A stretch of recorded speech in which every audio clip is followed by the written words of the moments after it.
ये कहानी है रवि की, जो सिर्फ 24 साल का था जब उसने अपनी जिंदगी का सबसे बड़ा फैसला लिया था। रवि कोई प्राइवेट कंपनी में काम करता था। छोटा सा ऑफिस और टारगेट का बोझ और सपनों का पहाड़। वहीं उसकी मुलाकात सीमा से हुई थी। सीमा उसी कंपनी में काम करती थी, हमेशा मुस्कुराने वाली, आत्मविश्वासी और समझदार। दोनों के बीच बातें बढ़ी, फिर दोस्ती हुई और धीरे धीरे प्यार।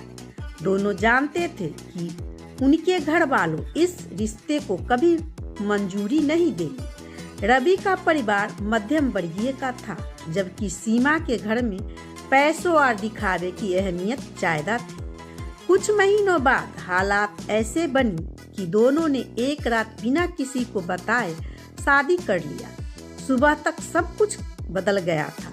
सीमा ने घर से रिश्ता खत्म कर दिया था और रवि की नौकरी चली गई थी। प्यार का जोश जिंदगी का हकीकत में बदल चुका था। दोनों ने एक नया शहर चुना, वहाँ किसी को नहीं जानते थे।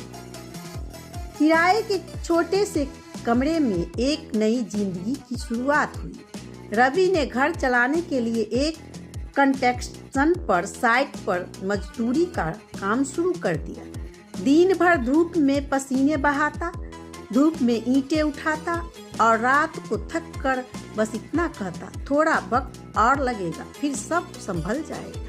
सीमा भी कुछ महीनों बाद एक छोटी सी कंपनी में काम पर लग गई।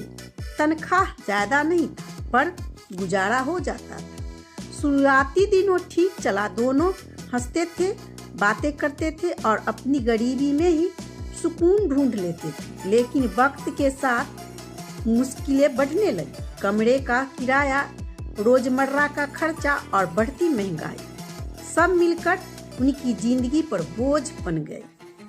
सीमा को हर वक्त झुंझलाहट होती और रवि की कमाई उसे कम लगने लगी। शादी के 2 साल बाद जब उनकी बेटी गीता पैदा हुई, रवि के लिए वो सबसे बड़ी खुशी थी। लेकिन साथ ही जिम्मेदारियों का पहाड़ भी बढ़ गया। रवि ने नौकरी के बाद रात में भी छोटे मोटे काम करने शुरू कर दिए। कभी किसी दुकान पर किसी गिनती का काम, कभी पोल उतारने का।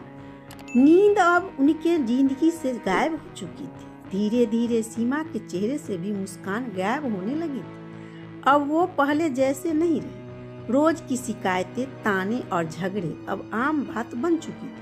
रवि हर बार समझाने की कोशिश करता, पर हालात और ज्यादा खराब हुए जा रहे थे। जिस कंपनी में सीमा काम करती थी, उसका मालिक रमेश 27 साल का युवक था, पढ़ा लिखा, अमीर और बेहद आत्मविश्वासी। उसका स्वभाव ऐसा था कि हर एक आदमी उसकी ओर आकर्षित हो जाता था। सीमा के मुश्किलों को देखकर वो कभी कभी उसकी मदद कर देता, कभी एडवांस, कभी गिफ्ट के रूप में दे देता। पर सीमा को भी उसकी बातें अच्छे लगने लगी थी। रवि को इस बदलाव का अंदाज होने लगा। वो देखता कि सीमा अब सुबह जल्दी निकलती और देर रात को लौटती। घर आकर बात करने का मन नहीं करता। गीता के पास थोड़े से बैठती, फिर फोन में खो जाती। रवि अंदर ही अंदर टूटने लगा था। उसने सोचा कि शायद यह दौर है जो बीत जाएगा। एक रात रवि ने देखा कि सीमा का फोन बार बार बज रहा था। स्क्रीन पर लिखा था, रमेश कॉलिंग। रवि ने कुछ नहीं कहा, बस शांत होकर सो गया। अगले दिन सुबह सीमा ने कहा कि ऑफिस के काम से कुछ दिनों के लिए बाहर जा रही है। रवि ने बस सिर हिलाया। 3 दिन बीते, फिर 1 हफ्ते, फिर 1 महीना। सीमा लौटकर नहीं आई। फोन बंद, कोई संपर्क नहीं। रवि ने पुलिस ने भी जानकारी दी, पर कोई पता नहीं चला। धीरे धीरे सच्चाई उसके सामने खुलने लगी। सीमा रमेश के साथ भाग गई थी। रवि को कोई अंदर से तोड़ चुका था। वो अपने छोटे से कमरे में बैठा, गीता गोद में थी और आंखों से सिर्फ आंसू गिर रहे थे। उस रात उसने सिर्फ एक बात खुद से कही, अब किसी से कोई आस नहीं, न किसी से कुछ कहना, अब बस मेहनत और गीता का देखभाल। अगले ही दिन से रवि अपना ध्यान पूरी तरह काम में लगा दिया। सुबह मजदूरी, शाम को दूसरे ठेकेदार के साथ छोटा मोटा काम और रात में गीता को गोद में लेकर पढ़ाई। यही उसकी दिल चरित्र बन गई थी। लोग उसे कहते, तेरी बीवी तो भाग गई है, तू दूसरी शादी क्यों नहीं कर लेता? रवि मुस्कुरा कर कहता, वो गई तो क्या हुआ, मैं अभी जिंदा हूँ और मुझे बस अपनी बच्ची का ध्यान रखना है। अब यही मेरी जिंदगी है। दिन गुजरते गए, दर्द कम नहीं हुआ, लेकिन रवि का इरादा मजबूत होता गया। अब उसके अंदर कुछ और ही आग थी, कुछ बनकर दिखाने की, अपनी बेटी की बेहतर जिंदगी देने की, उसका भविष्य उसकी बेहतर तरीका बनाने। सीमा के जाने के बाद रवि की जिंदगी रुक सी गई थी, लेकिन उसके पास रुकने का कोई हक नहीं था, क्योंकि उसके कंधों पर छोटी सी गीता की जिम्मेदारी थी। हर सुबह वह अपनी बेटी को गोद में उठाता, खाना खिलाता और खुद बिना खाए काम पर निकल जाता। जिंदगी अब उसके लिए सिर्फ एक जंग बन चुकी थी, पेट भरने की, भविष्य बनाने की और खुद को साबित करने की। कंस्ट्रक्शन साइट पर रवि सबसे मेहनती मजदूर मानने जाने लगा था। जहां बाकी लोग काम खत्म करके घर चले जाते, रवि वहीं रुक जाता। रात को अंधेरे में शीशे गिनता, सीमेंट का बोरी उठाता और ठेकेदार से कहता, सर थोड़ा और काम दे दो। उसका एक ही मकसद था, गीता के लिए बेहतर करना। दिन हफ्तों में बदलने लगे और हफ्तों महीनों में। जिंदगी उसे बहुत परखा, पर वो नहीं टूटा। गीता अब 5 साल की हो चुकी थी। स्कूल भेजने की उसके लिए एक सपना था। कई बार पैसे कम पड़ जाते तो वो खुद भूखा रहकर बेटी का फीस भर देता। हर बार जब गीता स्कूल से आकर कहती, पापा मैं फर्स्ट आई, उसकी सारी थकान मिट जाती। एक दिन साइट पर एक हादसा हुआ। रवि बहुत ऊंचाई से गिर गया। गिरने की वजह से रवि को गंभीर रूप से चोट आई। डॉक्टर ने कहा कम से कम 3 महीने तक आराम करना पड़ेगा। 3 महीना का मतलब था 3 महीने बिना कमाई के, घर का किराया, बेटी का खर्चा, सब खतरे में था। वो अपने छोटे से कमरे में लेटा हुआ सोच रहा था कि अब क्या करेगा। बाहर बारिश हो रही थी, दीवारों से पानी टपक रहा था और उसके पास खाने तक के पैसे नहीं थे। लेकिन उसी वक्त उसके मन में एक विचार आया, अगर मैं किसी और के लिए काम कर सकता हूँ तो फिर अपने लिए क्यों नहीं। जैसे उसका पैर थोड़ा ठीक हुआ, उसने ठेकेदार से बात करनी शुरू कर दी। उसे कंस्ट्रक्शन का हर छोटा बड़ा काम आता था, ईंट से लेकर छत तक। उसने तय किया कि अब वो ठेका लेगा। शुरुआत में छोटी सी एक घर बनाने का काम उसने अपने पुराने साथियों के साथ लिया और उसे भरोसे से काम किया। उन्होंने मिलकर वो घर समय पर और ईमानदारी से पूरा किया। काम की गुणवत्ता देखकर ग्राहक ने उसे अगला कंस्ट्रक्शन दे दिया। धीरे धीरे नाम बनने लगा। रवि ने अपनी छोटी सी टीम को गीता कंस्ट्रक्शन का नाम दिया, अपनी बेटी के नाम। दूसरे ठेकेदार हंसते थे और कहते थे, तेरी कंपनी क्या कर लेगी? रवि मुस्कुरा कर कहता, कंपनी ने कभी न कभी मेरा नाम सबसे ऊपर होगा। किस्मत ने उसका साथ दिया। एक बड़े ठेकेदार ने उसकी लगन देखकर उसको मौका दिया। सरकारी प्रोजेक्ट का छोटा सा हिस्सा। रवि ने वो काम इतनी ईमानदारी से किया कि खुद अफसर आकर बोले, तुम जैसे ठेकेदार की ही देश की जरूरत है। उस दिन के बाद से ही उसे पीछे मुड़कर देखने का मौका ही नहीं मिला। जो आदमी कभी ईंट ढोता था, अब ठेके पर इमारतें बना रहा था। उसके कंपनी धीरे धीरे लोगों के बीच भरोसे के नाम बन गई थी। गीता अब 10 साल की थी। स्कूल में उसका प्रदर्शन शानदार था। वो हमेशा अपने पापा के ऑफिस आती और नक्शे देखती और कहती, पापा मैं एक दिन आपकी मदद जरूर करूंगी। रवि कहता, तू मेरी ताकत है बेटी, तू जो बनना चाहेगी मैं बनाऊंगा। पर जिंदगी ने एक और परीक्षा रखी थी। एक रात जब रवि अपने नए प्रोजेक्ट के कागज देख रहा था, तभी उसे खबर मिली कि जिस कंपनी में उसने जमा पूंजी निवेश की थी, उसका शेयर अचानक बढ़ गया था। कुछ ही दिनों में उसके रुपए की कीमत करोड़ों में बदल गई। रवि के पास करोड़ों के रुपए थे, पर उसके चेहरे पर अब भी पहले वाले ही ताजगी थी।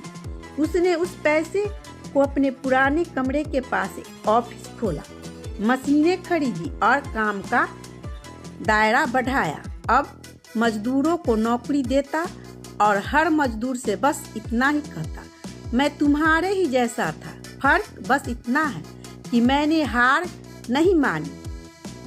धीरे धीरे गीता कॉन्स्ट्रक्शन की कंपनी सबसे भरोसेमंद कंपनी में शामिल हो गई। रवि को अब पहचान मिलने लगी थी। अखबारों में नाम, लोगों के जुबान पर उसकी बातें, लेकिन उसके भीतर अभी वही रवि था जो जमीन से जुड़ा हुआ था। रातों को जब वो अपने पुराने घर के पास से गुजरता तो कुछ पल रुक कर छत की ओर देखता, वही जगह जहां उसने भूख, दर्द और अकेलापन झेला था। हल्की सी मुस्कान के साथ कहता, देख मैंने कर दिखाया। अब उसका सपना सिर्फ अपनी बेटी के लिए नहीं था, अब चाहत था कि अब उसे जैसे भी लोग जो जिंदगी से हार न मानने वाली बल्कि जिंदगी को बनाने की कोशिश करे। अब वो समय गुजर चुका था जब वो पुराना रवि था जो मजदूरी करके घर चलाता था, आज देश की सबसे तेजी से बढ़ती निर्माण कंपनी गीता कॉन्स्ट्रक्शन का मालिक था। ऊंची ऊंची इमारतें, बड़े बड़े कॉन्ट्रैक्ट, मीडिया में नाम, सब उसके मेहनत का नतीजा था। उसके ऑफिस में अब सैकड़ों कर्मचारी काम करते थे। सुबह से शाम तक फाइलों की आवाज, मशीनों की गड़गड़ाहट और साइट पर रवि की मौजूदगी उसकी पहचान बन गई थी। पर सबसे बड़ी बात थी कि उसको पास एक कारण था, गीता, जो अब 17 साल की हो चुकी थी, समझदार, आत्मविश्वासी और पिता के सच्ची साथी। स्कूल में हमेशा अव्वल आती थी और घर पर पिता का ऑफिस का काम भी संभालती। जब वो लक्ष्य देखती, साइट पर जाती तो सब कर्मचारी मुस्कुराते हुए कहते, छोटी मैडम आई हैं। रवि को ये सुनना अच्छा लगता। अब उसके दिन बेटी के सपनों और कामों के बोझ में कटते थे, लेकिन हर वक्त भगवान को ध्यान देता कि उसी ने उसको उड़ने की ताकत दी। एक दिन मीडिया ने रवि पर एमटी बनाई, ईंट से एम्पायर तक। उस पर रवि ने कहा, अगर तुझे कोई छोड़ दिया तो इसे अपनी हार मत समझो। कभी कभी वही घटना तुम्हें वक्त से मिलवाने आता है। लोगों ने उनकी बात सुनी, उनकी कहानी लाखों दिलों तक पहुंच गई। पर वक्त कभी एक जैसा नहीं रहता। एक दोपहर रवि के ऑफिस में एक सहायक आया और बोला, सर कोई आपसे मिलना चाहता है, कह रहा है कि पुरानी जान पहचान। रवि ने कहा, नाम बताओ। वो बोला, सीमा। नाम सुनकर रवि कुछ पल के लिए शांत हो गया। अब उस आवाज के सुने बरसों हो गए थे। उसने कहा, उसे भेज।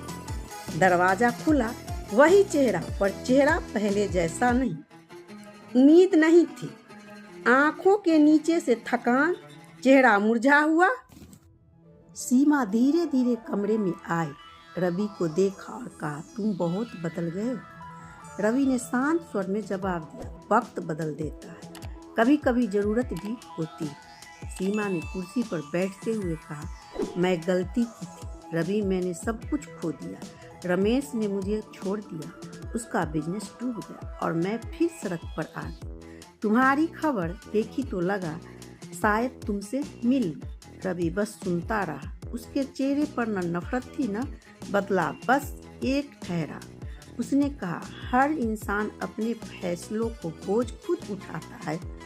सीमा, मैंने भी उठाया, तुम भी उठा रही। सीमा के आंखों से आंसू निकलने लगे और बोली, क्या मैं गीता से मिल सकती? रवि कुछ देर चुप रहा, फिर कहा, वो तुम्हें नहीं जानती। मैं नहीं चाहता कि वो अतीत के उलझन में फंसे। सीमा ने सिर झुका लिया। तुम सही कह रहे हो, शायद मेरा हक ही नहीं है। रवि ने फिर कहा, वो होता है जो इंसान अपने कर्मों से कमाए। मैंने कुछ गलत नहीं किया, इसलिए मेरी जिंदगी ने मुझे लौटाया। तुमने अपना रास्ता चुना था, इसलिए वो मंजिल नहीं थी। कुछ मिनट चुप्पी के बाद सीमा उठी और बोली, मैं बस तुम्हें देखना चाहती थी, जानना चाहती थी कि तुम ठीक हो। रवि ने कहा, मैं ठीक नहीं, बल्कि पहले से ज्यादा ठीक। सब सीमा चली गई, शायद हमेशा के लिए। रवि खिड़की से बाहर देखता रहा और सोचा, कभी जिसने मुझे छोड़ा था, आज वो मेरे सामने टूटी हुई खड़ी थी। शाम को गीता स्कूल से लौटी और बोली, हमारे स्कूल में आपका नाम लिया गया। सबने कहा कि आप देश के वर्ल्ड बिजनेसमैन हो। रवि मुस्कुरा दिया, बोला, बेटा, नाम से ज्यादा जरूरी काम होता है। काम करते रहो, नाम अपने आप बन जाता है। रातों को जब गीता सो रही थी, रवि ने उसके सिर पर हाथ फेरा और बोला, तेरी माँ चली गई थी तो लगा सब खत्म हो गया, पर तेरे कारण जिंदगी फिर से शुरू हो गई। अगले दिन अखबार में रवि की तस्वीर छपी थी। गीता कंस्ट्रक्शन का विस्तार, 3 नए शहरों में प्रोजेक्ट शुरू। पर वो सब देखकर भी रवि वैसा ही रहा, सादा, शांत और मेहनत। अब उसके ऑफिस के बाहर लिखा था, कभी किसी को छोटा मत समझो, क्योंकि आज का मजदूर कल का मालिक बन सकता है। रवि के लिए ये सिर्फ शब्द नहीं, पूरी जिंदगी का सार था। अब गीता कंस्ट्रक्शन देश में सबसे बड़ी कंपनियों में गिनी जाने लगी। बड़े बड़े शहरों में उसके प्रोजेक्ट थे, स्कूल, हॉस्पिटल और आवास। जहाँ कभी रवि मजदूर की तरह काम करता था, वहीं उसके नाम के बोर्ड लगे थे। मीडिया पर बार बार उसके इंटरव्यू लेने लोग आते थे और पूछते थे, आपकी सफलता की राज क्या है सर? हर बार रवि मुस्कुरा कर कहता, हार मानना बंद करो, किस्मत खुद बदल लेगी। लेकिन रवि के लिए सबसे बड़ी सफलता पैसा और शोहरत नहीं थी, बल्कि उसकी बेटी थी गीता। अब गीता कॉलेज में थी, आत्मविश्वासी और अपने पिता की तरह ईमानदार। उसको भी कंस्ट्रक्शन का शौक था। जब वो साइट पर जाती, मजदूरों को पहचानता और कहता, गीता जी भी अपने पापा की तरह ही हैं। रवि अपने ऑफिस का सारा काम सिखाने लगा था गीता।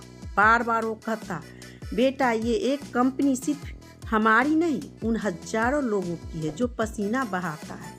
कभी किसी मजदूर से ऊंची आवाज में बात मत करना, क्योंकि मैं भी खुद उनके जगह पर एक दिन काटे। गीता सब बड़ी समझदारी से सीखती गई। अब वो डिजाइनिंग और प्रैक्टिकल काम में भी पिता की मदद करने लगी थी। धीरे धीरे उस रवि कंपनियों में शामिल करने लगा था गीता को। एक दिन गीता बोली, पापा, मैं चाहती हूँ कि हमारी कंपनी गरीब बच्चों के लिए स्कूल बनाए। रवि की आंखों में चमक आ गई, बोला, यही तो मैं चाहता था, किंतु मुझसे भी बड़ा सोच तुम्हारा है। उसके बाद उन्होंने गीता फाउंडेशन शुरू किया, मजदूरों की बच्चों की शिक्षा और महिलाओं की शिक्षा के लिए। अखबार में लिखा, एक मजदूर ने अरबपति बना। आदमी अब दूसरों के लिए उम्मीद का सहारा बन गया। पर इसी बीच जिंदगी ने एक और मोड़ ले लिया। एक शाम रवि के ऑफिस में एक हादसा हुआ। साइट पर एक पुरानी दीवारें गिर गई और कुछ मजदूर घायल हो गए।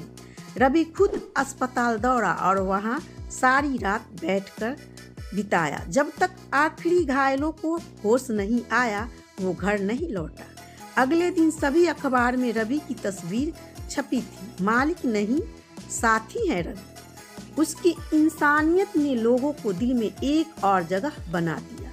दिन बीतते गए और गीता कंपनी का चेहरा बन चुकी थी। एक दिन गीता ने अपने पिता से कहा, पापा मैं चाहती हूँ आप थोड़ा सा आराम करो, अब मैं ये जिम्मेदारी संभालना चाहती हूँ। रवि ने मुस्कुराकर कहा, मैंने तो बस रास्ता बनाया था, अब मंजिल तू तय करेगी। कुछ महीने बाद एक बड़ा कार्यक्रम हुआ। मंच पर गीता और रवि को बुलाया गया। दोनों को तालियों से स्वागत किया गया और रवि ने माइक पकड़ा और बोला, कभी मैं मजदूर था, लोगों ने मुझ पर हंसी उड़ाई, मेरी बीवी तक मुझे छोड़कर चली गई, पर मैंने ठान लिया था कि अब मेरी कहानी कोई और नहीं लिखेगा। मैंने अपनी किस्मत खुद बनाई और मैं कहना चाहता हूँ, जो इंसान खुद पर भरोसा करता है उसे जिंदगी भी एक दिन सलाम करती है। पूरे हॉल में सब खड़े होकर तालियां बजाने लगे। गीता के आंखों में आंसू थे, पर वो मुस्कुरा रही थी। उसने माइक लेकर कहा, पापा ही मेरे हीरो हैं, उन्होंने ही सिखाया कि हारना बुरा नहीं, हार मान लेना बुरा है। आज जो भी हूँ सिर्फ उन्हीं की वजह से। कार्यक्रम खत्म होने के बाद दोनों जब घर लौट रहे थे, गीता ने कहा, पापा आज आपको मम्मी ऐसे देखती तो क्या सोचती? रवि कुछ पल चुप रहा, फिर बोला, शायद सोचती कि जिसे उन्होंने छोड़ा था वह असली रवि था। उस रात रवि छत पर बैठा आसमान देख रहा था। उसकी आंखों में सुकून था, चेहरे पर एक शांत मुस्कान। नीचे उसकी बनाई गई इमारतें चमक रही थी, हर एक ईंट उसकी मेहनत की गवाही दे रही थी। गीता उसके पास आई और बोली, पापा चलिए अब सो जाइए। रवि मुस्कुराया और बोला, बेटा अब सुकून है, अब लगता है मेरे जिंदगी में जो चाहिए था वो मिल गया। गीता ने धीरे से उसके कंधों पर सिर रख दिया। चांदनी की रोशनी में पिता और बेटी खामोश बैठे थे। एक ने दुनिया को जीत लिया था और दूसरी ने उसकी नाम को बढ़ाने के लिए तैयार थी। अब वो मजदूर नहीं था, मालिक था। कहानी यही समाप्त होती। अगर आपको रवि की कहानी कैसी लगी, प्रेरणादायक लगी हो तो आप कमेंट में बताइए कि मेहनत ही इंसान को किस्मत लिख सकती है।